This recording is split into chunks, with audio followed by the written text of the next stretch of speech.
guys, I'm back again for a Mr. E character analysis. Mr. E is the main antagonist of Season 8, Sons of Garmadon. He is also mute, and I find this to be a very interesting attribute of a villain. Or maybe they just didn't have enough money to get a voice actor, but anyway, that's besides the point. I will be talking about what his character is like and my hopes and theories for him in the future. So let's get started. Mr. E, as the plain his name suggests, is a very mysterious character. The fact that he hides under a mask and never talks helps to support this.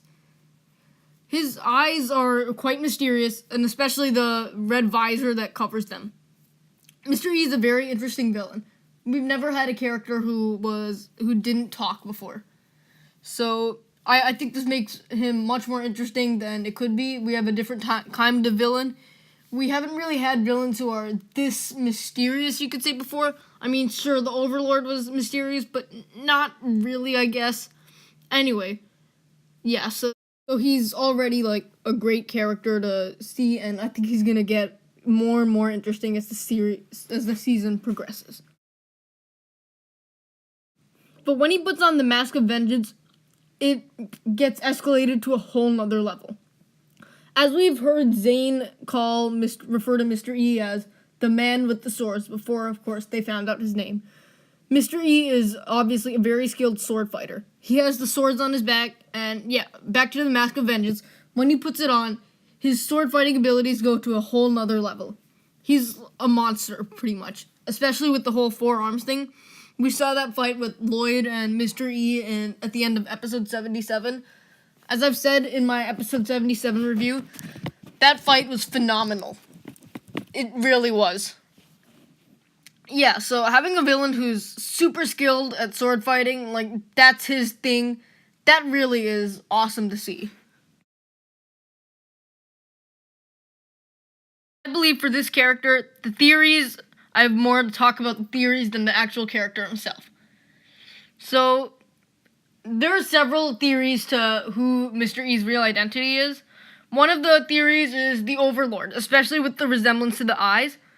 As you may or may not know, and this is a pretty unpopular opinion, I did not like Rebooted, and it was probably one of my least favorite Ninjago seasons, and I hope the Overlord isn't returning again. Even if he does return, I'd much rather he is the quiet one as opposed to Mr. E.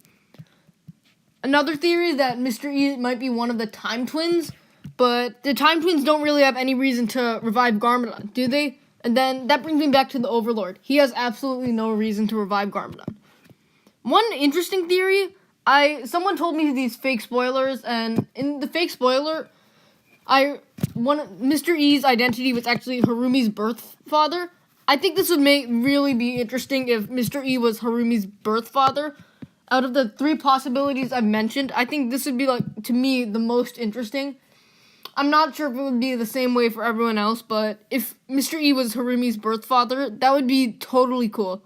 I have a feeling that we'll be seeing Harumi's birth parents sometime in the season. I don't know when, though. So that brings me to this next screenshot.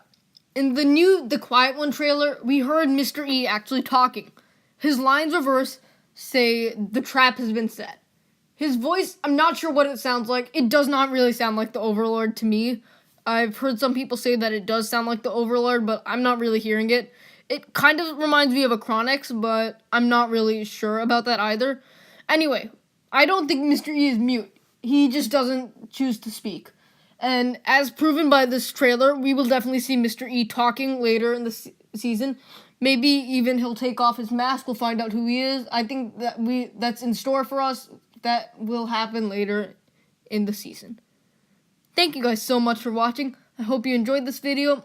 If you did, like, subscribe, share with anyone and everyone you know, and have a great day.